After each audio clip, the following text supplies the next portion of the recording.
Hello students, कैसे हैं आप लोग। आई होप आप सभी बढ़िया हैं, मस्त हैं और काफ़ी ज़्यादा एक्साइटेड हैं। तो आज मैं लेकर आया हूँ आपके लिए questions of solutions topic from class 12th, जिसमें हम लोग करेंगे रिवाइज क्वेश्चंस को और 5 क्वेश्चंस हम लोग करेंगे इन टोटल। तो चलिए शुरू करते हैं विदाउट वेस्टिंग एनी टाइम। चलिए शुरू करते हैं हमारे फर्स्ट क्वेश्चन को सॉल्यूशंस के। आइए बिल्कुल ध्यान से देखना है और इस लेक्चर को शुरू करने से पहले मैं आप लोगों से एक रिक्वेस्ट करूंगा कि जब भी आपको कोई क्वेश्चन मैं देता हूं तो please pause the video and try to attempt by yourself, तभी आप इस टाइप के क्वेश्चंस को सॉल्व कर पाएंगे। So I request you please pause the video. जब आप खुद से अटेम्प्ट करेंगे तभी आपको क्वेश्चन समझने में और लॉन्ग टर्म में याद रखने में हेल्प मिलेगी। सो प्लीज़ मेरे साथ साथ आप भी सॉल्व करिए, आप भी अटेम्प्ट करिए। So I hope you will follow my instructions, you will follow my request. तो स्टूडेंट्स, हमारा पहला क्वेश्चन है ये। देखिए हमारे पास में एक एक्वस सॉल्यूशन ऑफ यूरिया दे रखा है और इस एक्वस सॉल्यूशन यूरिया में ये हमने सॉल्यूशन कैसे बनाया है। तो इस सॉल्यूशन को बनाने के लिए हम लोगों ने 20 ग्राम ऑफ यूरिया लिया है और 90 ग्राम ऑफ वाटर लिया है, दोनों को मिक्स करा है और हमको गिवन है कि P0 ऑफ वाटर है 300 mm ऑफ Hg, ठीक है। और हमको दे रखा है कि P0 ऑफ वाटर या फिर हम कह सकते हैं pure vapour pressure of water कितना है 300 मिलीमीटर ऑफ Hg। तो ये कुछ डेटाज हैं, हम इसको सॉल्व करेंगे इस क्वेश्चन को। आइए देखते हैं कैसे हम इसको सॉल्व कर सकते हैं। देखिए यहाँ पर जो फॉर्मूला यूज करेंगे वो फॉर्मूला होगा PA0 minus PS upon PS is equal to NB upon NA, ठीक है। ये जो फॉर्मूला होता है इसको हम relative lowering of vapour pressure नहीं बोलेंगे। Relative lowering of vapour pressure क्या होता है PA0 minus PS upon PA0, where A and B are solvent and solute. A हमारा सॉल्वेंट है, B हमारा सॉल्यूट है, ठीक है। इस फॉर्मूले को हम लोग यूज कर रहे हैं। This is not relative lowering of vapour pressure. Relative lowering of vapour pressure क्या होता है PA0 minus PS upon PA0 और वो यहां पर होता है mole fraction of solute XB, okay. So ये फॉर्मूला उसी फॉर्मूले को, ये जो फॉर्मूला हमने लिखा है ये फॉर्मूला RLVP से ही सिंप्लीफाई करके हमको मिलता है। तो ये फॉर्मूला आपको अच्छे से याद रखना है। PA0 minus PS upon PS is equal to NB upon NA, okay students. तो अब हमारे पास में यूरिया के मोल्स कितने हैं, यूरिया के मोल्स या फिर NB, where V is urea. तो NB हमारे पास क्या है, यूरिया का वेट हमको दे रखा है 20 ग्राम और मॉलिक्यूलर वेट ऑफ यूरिया कितना होता है 60। तो ये आंसर मिलता है 1/3। और सॉल्वेंट जो कि हमारा वाटर है, क्योंकि क्वेश्चन में हमको एक्वस सॉल्यूशन गिवन है, तो वाटर का वेट इन ग्राम कितना गिवन है 90 और वाटर का मॉलिक्यूलर वेट कितना होता है 18। तो ये कितना मिलता है 5। तो अगर हम इस फॉर्मूले को देखें तो PA0 हमको गिवन है। Now what is PA0? It is equal to 300 mm of Hg। ये हमको गिवन है 300 मिलीमीटर ऑफ Hg। तो इसको रख देते हैं यहाँ पे। तो देखिए 300 minus vapour pressure of solution upon vapour pressure of solution is equal to NB upon NA। Now what is NB? So NB is 1/3, that is okay. तो अगर हम इस इक्वेशन को सॉल्व करते हैं तो हमको मिलता है यहाँ पे 300 into 15 minus 15 PS is equal to PS, that is 16 PS और ये आपको मिल जाता है 4500। तो अगर हम इसको सॉल्व करते हैं तो हमको मिलता है 4500 अपॉन 16 और जब इसको हम सॉल्व करेंगे तो हमको मिलेगा 281 पॉइंट समथिंग, दैट इज 281.2। तो यहाँ से हमको प्रेशर ऑफ सॉल्यूशन या हम कह सकते हैं वेपर प्रेशर ऑफ सॉल्यूशन कितना मिल जाता है around 281.2 mm of Hg। So I hope first question is clear to you. आगे बढ़ते हैं हमारे सेकंड क्वेश्चन पे। चलिए तो सॉल्व करते हैं हमारे क्वेश्चन नंबर 2 को। Now the question number 2 is very interesting. Question number 2 में हमसे कहा गया है 3 हमारे पास में सॉल्यूशंस हैं, KCN, potassium cyanide, sodium sulphate and urea solutions हमारे पास में है, और इनके कॉन्सेंट्रेशंस भी हमको दे रखे हैं 1 मोलर, 2 मोलर एंड 3 मोलर, और हमको इन तीनों सॉल्यूशंस को अरेंज करना है उनके increasing order of freezing point में। नाउ ये जो फ्रीजिंग पॉइंट का ऑर्डर जब हम अरेंज करेंगे, ठीक है, तो हमको ध्यान रखना होगा डेल्टा TF प्रोपोर्शनल होता है नंबर ऑफ पार्टिकल्स के, ठीक है। So delta TF is proportional to number of particles of solute, okay. But हमसे यहां पर डेल्टा TF नहीं पूछा है, हमसे यहां पे पूछा है फ्रीजिंग पॉइंट, ठीक है। और डेल्टा TF क्या होता था? Depression in freezing point. इसका मतलब अगर नंबर ऑफ पार्टिकल ज्यादा होंगे तो फ्रीजिंग पॉइंट और कम हो जाएगा। तो ये आपको याद रखना है, freezing point is inversely proportional to number of particles. तो जितने ज्यादा नंबर ऑफ पार्टिकल्स होंगे उतना ही फ्रीजिंग पॉइंट डिक्रीज हो जाएगा। ये आपको इंपॉर्टेंट पॉइंट है, इसको याद रखना है। अगर डेल्टा TF पूछा जाए तो डायरेक्टली प्रोपोर्शनल होगा, but in terms of freezing point ये होता है इनवर्सली रिलेटेड, दैट इज अगर हमारे पार्टिकल ज्यादा है तो फ्रीजिंग पॉइंट होगा कम। अब चेक करते हैं इन तीनों सॉल्यूशंस के लिए, तो देखते हैं। देखिए सबसे पहला सॉल्यूशन, इसमें कॉन्सेंट्रेशन है 1 मोलर और KCN हमको 2 आयन देता है, potassium ion and cyanide ion, okay. तो यहाँ पर अगर हम निकालें कि I multiplied by concentration, okay, क्योंकि ये इलेक्ट्रोलाइट्स हैं। अगर इलेक्ट्रोलाइट्स हैं हमारे पास में, तो इलेक्ट्रोलाइट्स के लिए हमको निकालना पड़ेगा I into concentration.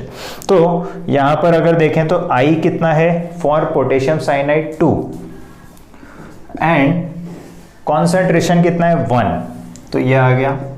So that is equal to 2 for Na2SO4। Now Na2SO4 आपको 2 सोडियम आयन देगा, देख सकते हो यहाँ पे 2 सोडियम आयन मिलेंगे और 1 सल्फेट आयन।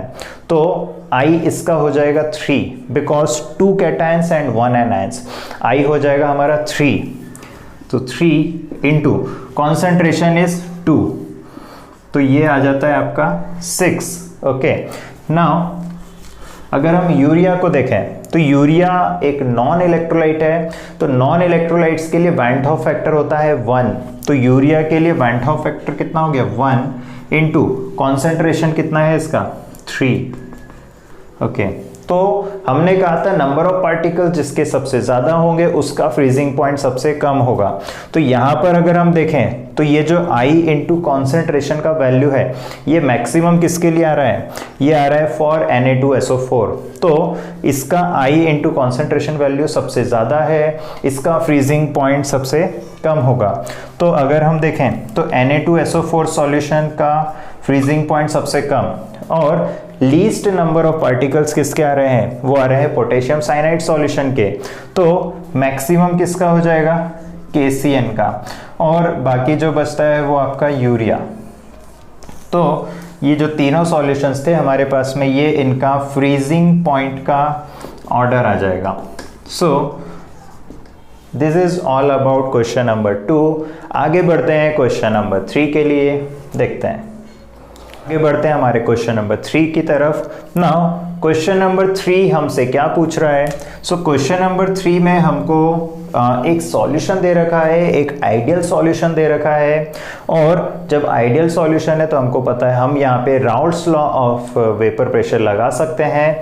तो अगर हम लिक्विड फेज को देखें, ये जो सॉल्यूशन है इसका लिक्विड फेज और यहाँ पर वेपर फेज है, तो लिक्विड फेज का मोल फ्रैक्शन XA हमको दे रखा है 0.3। हमारे पास में 2 कंपोनेंट्स हैं यहाँ पे, A और B, okay. Both components are volatile, A भी वोलेटाइल है, B भी वोलेटाइल है, ठीक है। अब यहाँ पर अगर हम देखें तो क्वेश्चन में गिवन है YA का value 0.2। Okay, means vapour phase composition कितना है 0.2, लिक्विड फेज कंपोजिशन A का कितना है 0.3, दैट इज मोल फ्रैक्शन हमको गिवन है। ठीक है, अब क्वेश्चन में हमसे पूछा है PA not upon PB not, ये आपसे पूछा है, means pure vapour pressure of A divided by pure vapour pressure of B, इनका रेशो आपसे पूछा गया है। ठीक है, तो जब हमको इस टाइप के क्वेश्चन सॉल्व करना है तो सबसे पहले आपको पता है सम ऑफ मोल फ्रैक्शन होता है 1, तो लिक्विड फेज में B का मोल फ्रैक्शन कितना आ गया, तो लिक्विड फेज में B का मोल फ्रैक्शन आ जाएगा 1 minus XA, that is 0.7। Similarly vapour phase में मोल फ्रैक्शन ऑफ B क्या आ जाएगा 1 माइनस YA, दैट इज 0.8। ये आपको मोल फ्रैक्शन मिल जाता है। Okay, now we know that YA is equal to होता है YA होता है PA not XA upon P total. ठीक है, vapour phase mole fraction of A होता है pure vapour pressure of A into mole fraction of A in liquid phase divided by total vapour pressure, और we can say vapour pressure of solution. Similarly YB को हम लिख सकते हैं यहाँ पे PB naught XB upon P total. Okay, so ये आपको फॉर्मूलेज याद रखना है अगर आप वेपर फेज के मोल फ्रैक्शन निकालना चाहते हो फॉर A एंड B, तो ये फॉर्मूलेज आपको याद रखना होंगे। नाउ अगर हम रेशो निकालें, डिवाइड कर दें अगर हम YA और YB को, तो देखते हैं क्या होता है।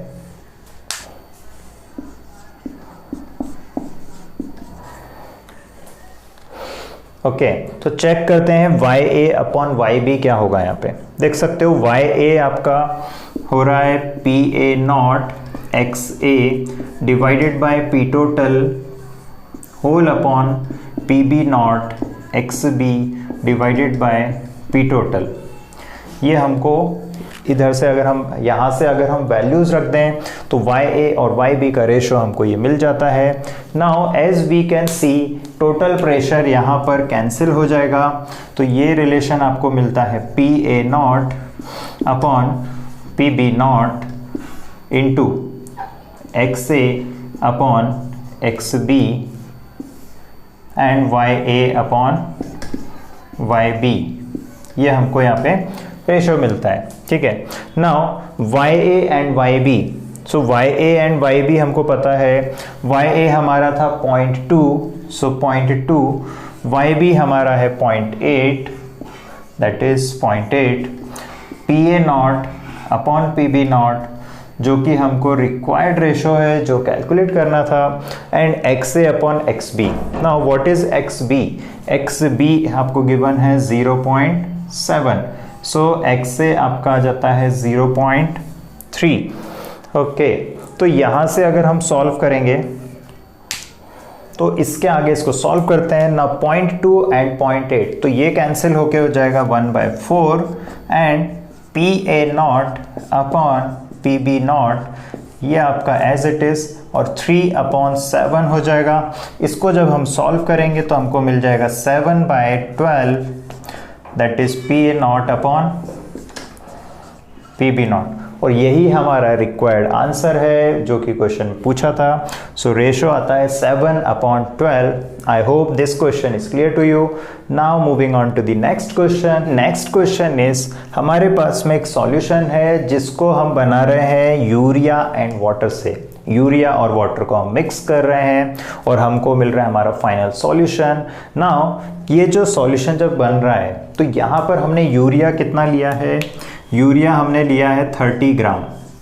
ओके, यूरिया लिया है 30 ग्राम और वाटर लिया है 500 ग्राम। ओके, और हमको ये गिवन है कि molecular mass of urea, although आपको याद रहना चाहिए मॉलिक्यूलर मास ऑफ यूरिया कितना होता है 60, ये आज से आप याद रखोगे।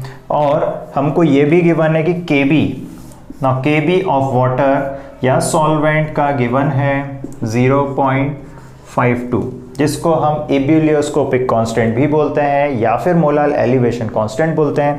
तो Kb ऑफ वाटर हमको गिवन है, ये सारे डेटाज हमको गिवन है। अब हमसे पूछा गया है बॉइलिंग पॉइंट ऑफ सॉल्यूशन, हमसे क्या पूछा गया है, बॉइलिंग पॉइंट ऑफ सॉल्यूशन। तो चलिए कैलकुलेट करते हैं boiling point of solution.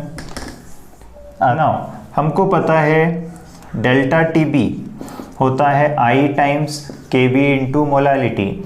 So we know that elevation of boiling point is I times Kb into molality.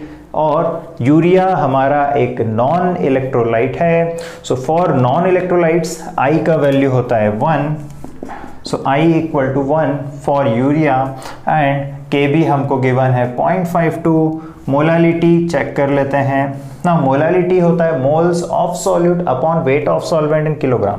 Now moles of solute कितना हो जाएगा 30 अपॉन 60, बिकॉज मोल्स आपको न्यूमरेटर में लिखना है, वेट ऑफ सॉल्वेंट डिनोमिनेटर में लिखना है। तो सॉल्वेंट का वेट 500 ग्राम, सो किलोग्राम में लिखना होता है जब आप मोलालिटी निकालोगे।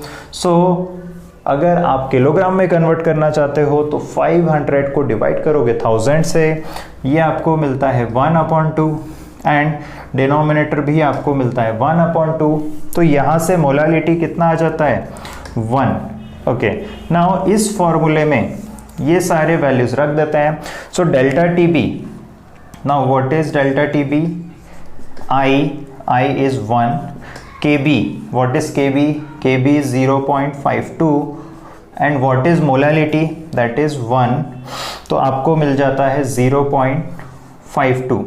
और अगर हम इसको लिखें तो बॉइलिंग पॉइंट लेट से हमने कहा TB minus 100 degree Celsius, pure boiling point of pure water कितना होता है 100 डिग्री सेल्सियस। तो यहाँ से boiling point of water solution हमको मिल जाता है 100.52 degree Celsius. Now guys important point two remember, अगर आप 100 की जगह 373 लेते हो तो भी आप आंसर आपको मिल जाएगा, बट आंसर आपको मिलेगा केल्विन में। बट यहाँ पर हम डिग्री सेल्सियस में निकाला है क्योंकि 100 हमने रखा है। सो क्वेश्चन के ऑप्शन जिस तरह से भी होंगे आपको उस तरह से यहाँ पर 100 या फिर 373 बॉइलिंग पॉइंट ऑफ वाटर ले सकते हो। I hope this question is clear to you. आगे बढ़ते हैं हमारे नेक्स्ट क्वेश्चन पे, चलिए। सो हमारा नेक्स्ट क्वेश्चन है, इस क्वेश्चन में हमसे कहा गया है हमारे पास में कंपाउंड है और ये कंपाउंड हेक्सामेराइज हो रहा है। हेक्सामेराइज मीन्स अगर हम 1 पार्टिकल ले रहे हैं तो 1 पार्टिकल कन्वर्ट हो रहा है इनटू 1/6 पार्टिकल में। ओके, और हम बोल सकते हैं कि अगर हम 6 पार्टिकल्स ले रहे हैं तो वो कन्वर्ट हो रहे हैं 1 पार्टिकल में। ठीक है, तो इन शॉर्ट हेक्सामेराइजेशन हो रहा है या फिर हम बोल सकते हैं एसोसिएशन हो रहा है। और कितना एसोसिएशन हो रहा है तो वो है 80%, मतलब degree of association is 80%, that is alpha हमको पता है 0.8 और हमको कैलकुलेट करना है यहाँ पर वैन हॉफ फैक्टर। तो देखते हैं किस तरह से हम यहाँ पर वैन हॉफ फैक्टर कैलकुलेट कर सकते हैं। तो सबसे पहले आपको एसोसिएशन के लिए फॉर्मूला याद होना चाहिए। सो फॉर्मूला है यहाँ पे, ठीक है, सॉल्व करते हैं इस क्वेश्चन को। देखिए सबसे पहले आपको फॉर्मूला याद होना चाहिए यहाँ पर फॉर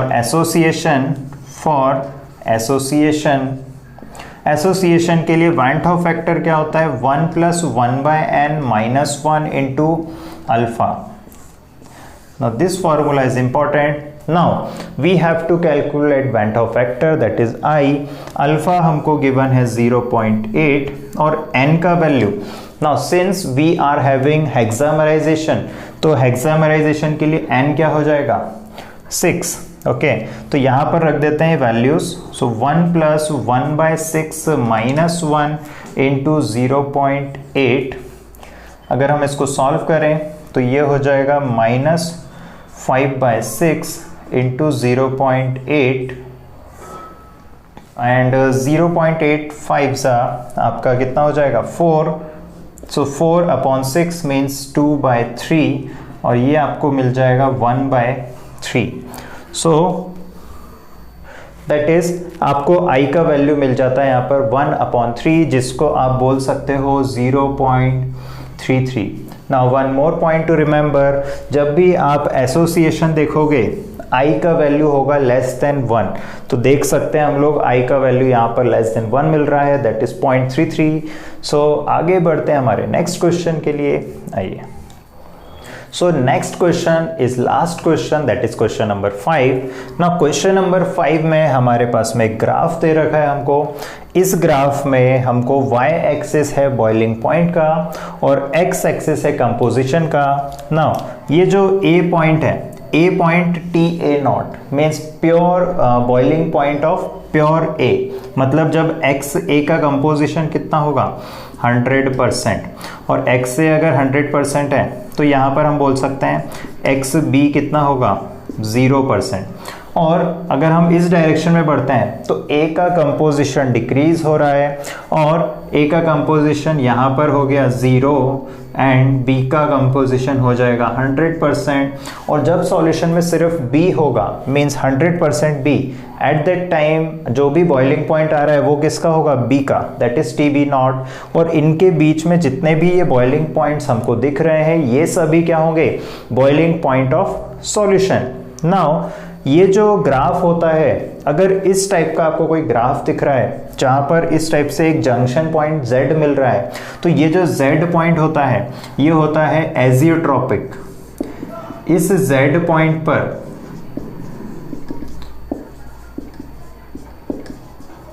ये जो Z पॉइंट है, इस Z पॉइंट पर जो मिक्सचर होगा वो कैसा होगा एजियोट्रॉपिक मिक्सचर होगा।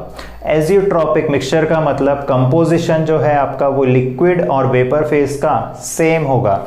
जैसे हम इसके पहले अगर देखें तो ये लिक्विड फेज है और ये वेपर फेज है, ये भी लिक्विड फेज है, ये वेपर फेज है। बट यहाँ पर अगर हम देखें तो ये कंपोजिशन आपका सेम आ गया, मतलब लिक्विड या फिर वेपर फेज में कंपोजिशन कैसा है सेम।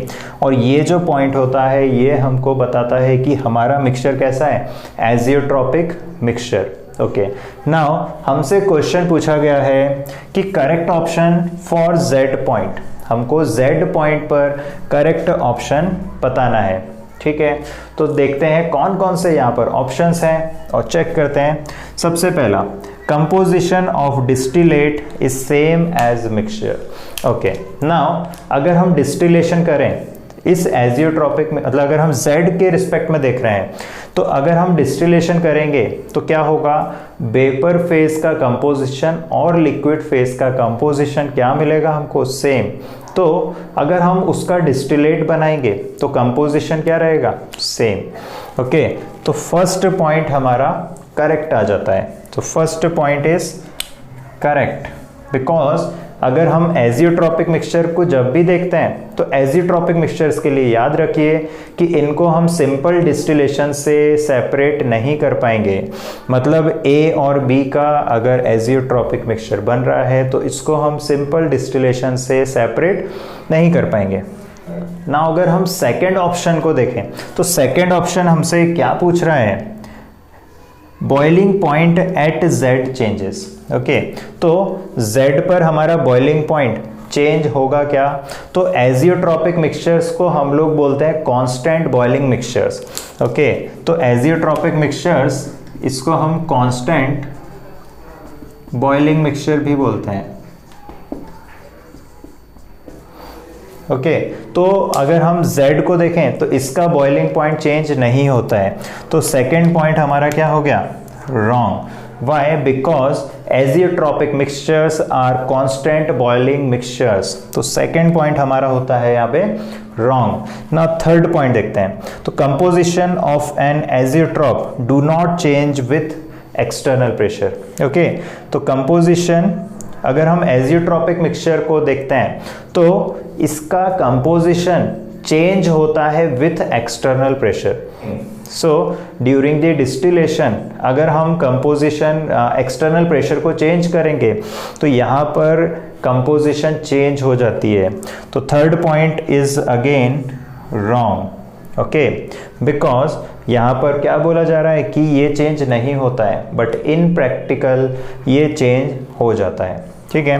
ना फोर्थ पॉइंट, अब अगर हम यहाँ पर देखें, ये जो एजियोट्रॉपिक मिक्सचर है इसका बॉइलिंग पॉइंट, ये जो एजियोट्रॉपिक मिक्सचर है इसका boiling point pure A and pure B के बॉइलिंग पॉइंट से ऊपर आ रहा है, आप देख सकते हो ज़्यादा आ रहा है। तो ये जो एजियोट्रॉप होता है इसको हम बोलते हैं maximum boiling azeotrope, okay. Now this azeotrope is maximum boiling, although हम इस पॉइंट को बोलेंगे Z पॉइंट को, ये कैसा है, maximum boiling azeotrope, maximum boiling azeotrope. और मैक्सिमम बॉइलिंग एजियोट्रॉप कौन से मिक्सचर्स बनाते हैं, तो ऐसे मिक्सचर्स जो कि negative deviation from Rawls law show करते हैं। तो यहाँ पर अगर हम देखें तो ये क्या बोल रहा है, fourth option, mixture shows positive deviation from Rawls law, तो ये गलत हो जाएगा। क्यों गलत होगा, क्योंकि यहाँ पर एजियोट्रॉप कौन सा है, मैक्सिमम। तो आप इन शॉर्ट याद रख सकते हो, अगर मैक्सिमम बॉइलिंग एजियोट्रॉप है तो सॉल्यूशन कौन सा होगा, नेगेटिव डेविएशन वाला। अगर मिनिमम बॉइलिंग एजियोट्रॉप होता तो हम बोल सकते थे कि हमारा सॉल्यूशन कौन सा होगा, पॉजिटिव डेविएशन वाला, ओके। आज के लेक्चर के लिए इतना ही, अब मिलते हैं हमारे नेक्स्ट लेक्चर में। Till then bye bye.